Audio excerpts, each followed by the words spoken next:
Okay, so in this video, right, we're now going to complete our retained income note. So in the previous video, we looked at how to complete the ordinary share capital note. Now we're completing the retained income note.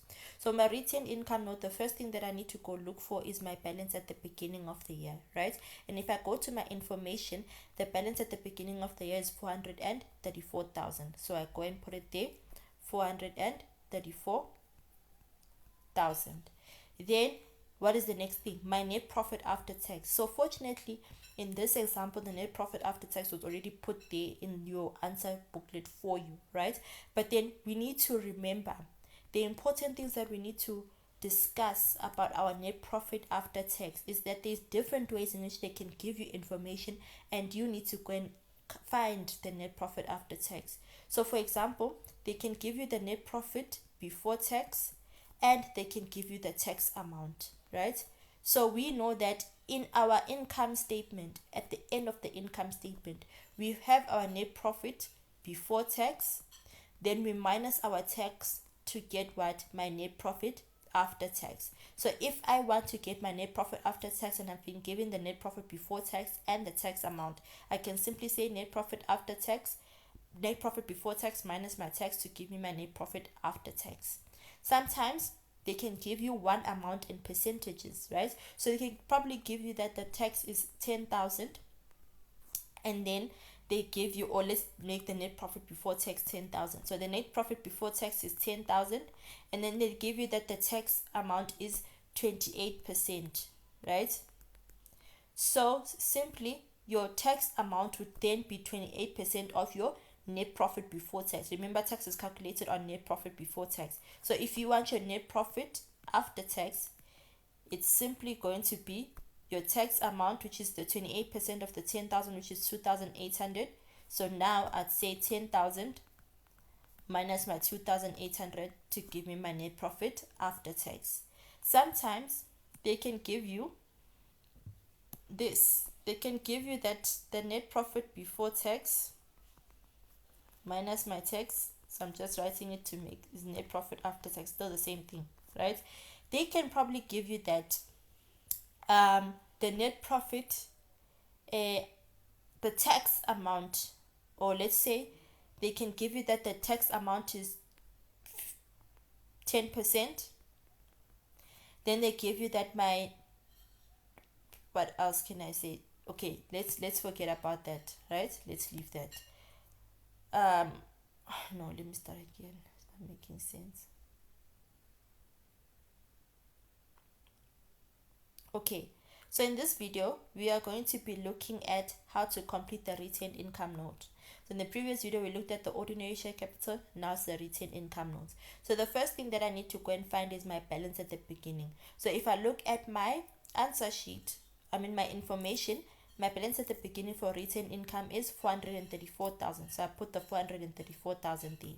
Then my net profit after tax, right, is 850,000. They already put it there for me. So here I was just explaining what you need to remember is that this is net profit after tax. It's not net profit before tax. It's not your tax amount. It's net profit after tax. So you need to be familiar with the different ways in which they can ask, or the different ways in which they can give you information, and you need to go and calculate your net profit after tax, right? Then let's move on to the next thing.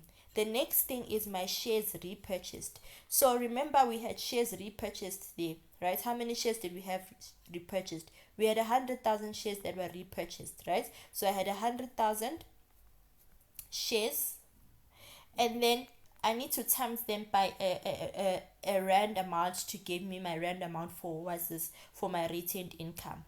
So remember, we worked out that because my total price that I paid for the buyback is 7 rand, and 5 rand 60 goes to my ordinary share capital note, we worked out that the 1 rand 40 would go to my what? To my retained income note. So now when I go to my retained income note, I'm going to times this by that 1 rand 40 that I calculated. So times 1 rand 40, right? So now if I say my 100,000 times my 1 rand 40, that's going to give me 140,000. Then remember, buyback is always in brackets. Okay, then dividends, right? So we have interim dividends and we have our final dividends. So let's go and read on our interim and final dividends, right? Let's go and see. So on the 31st of April, right? 31st of April 2020, interim dividends of 35 cents per share were paid. So I taught you that it's important to know your financial year so that when you do your calculations, you can do them on your timeline, which is your financial year. So 28th Feb 2021, 1st of March 2020. So now, whenever you are dealing with dividends, I taught you that when you are dealing with dividends and you want to calculate your dividends, you need to go and find out, okay, when was the dividend paid or declared? So this dividend, we can see that it was paid on the 31st of April 2020. So let's go and put this in our timeline, right? So in our timeline, we have the 31st of April 2020. This is when the interim dividend was paid, right? The interim dividend was paid here. So now how do I calculate my interim dividend, right? I calculate my interim dividend by looking at, okay, by the time that this dividend was paid, so by the time, which is the 31st of April 2020, how many shares did I have in issue?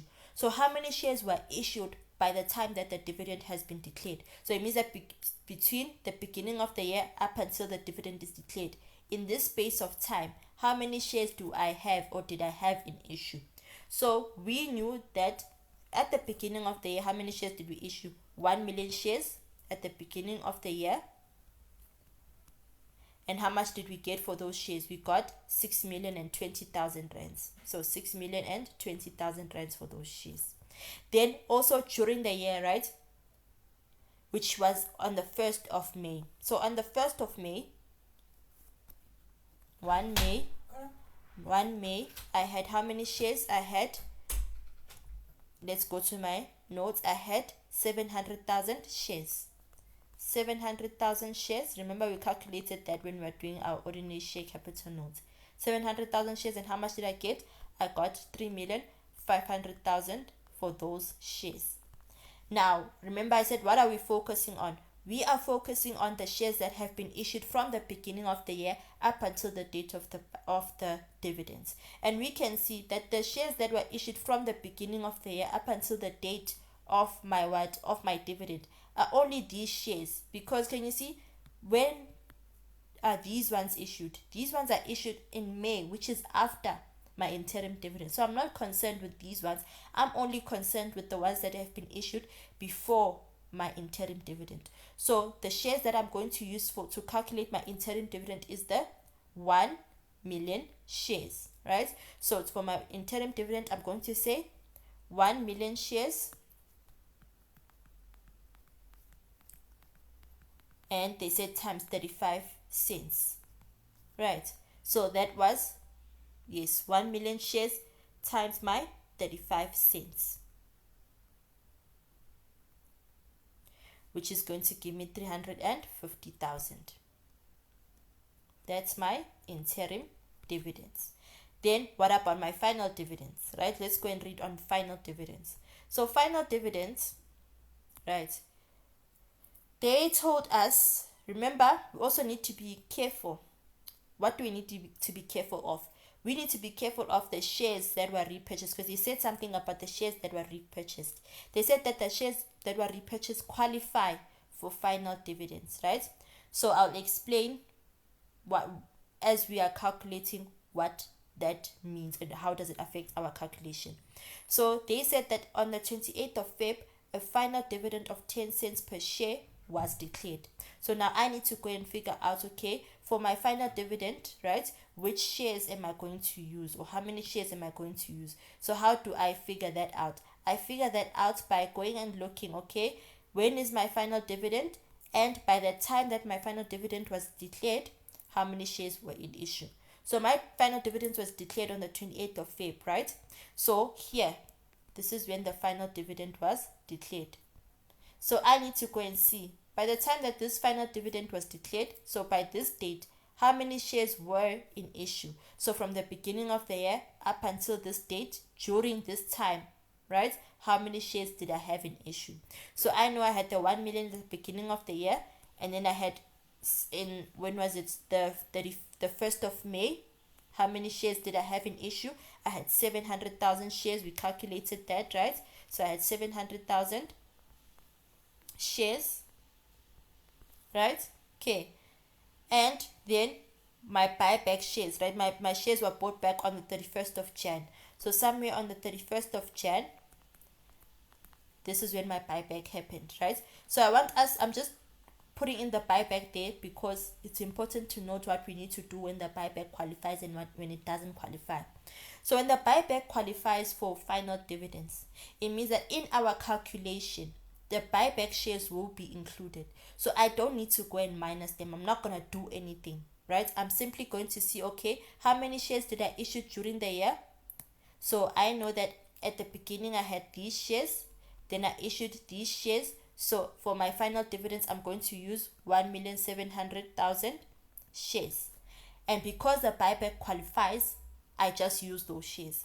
But if they said the buyback does not qualify, what would I have done? I would have subtracted the buyback shares. So how much were the buyback shares? They were 100,000, right? So if they said the buyback doesn't qualify for final dividends, I would go and minus the 100,000 from my shares issued. But because they said they do qualify, then I don't minus them, right? I just take my shares issued up until the date of the buyback, which is or the date of the final dividends, which is the shares at the beginning and the shares that were issued on the 1st of May. So the shares that I'm going to use for my final dividends is 1,700,000 shares times, they told me that times what? They told me that it was times 10 cents per share, right? So times 10 cents per share, which is going to give me 170,000. Then remember that your 170 plus your 350,000 is your total what? It's your total dividends on ordinary shares, which is going to come here as 520,000, and it's also a minus amount. So now how do I get my balance at the end? I take my balance at the beginning, right? So it's the 434,000. I add my net profit after tax, then I minus my buyback, then I minus the 520, then that should give me my balance at the end, which is 624,000. Then be careful here not to double count. Remember, you take your beginning plus this minus that. You now don't go and minus this, then minus this, then minus this. Remember, this 520 is your total of the 350 and the 170. So you only minus the 520, and then this would give you what? Your balance at the end. And then that's how we approach the retained income notes for this question.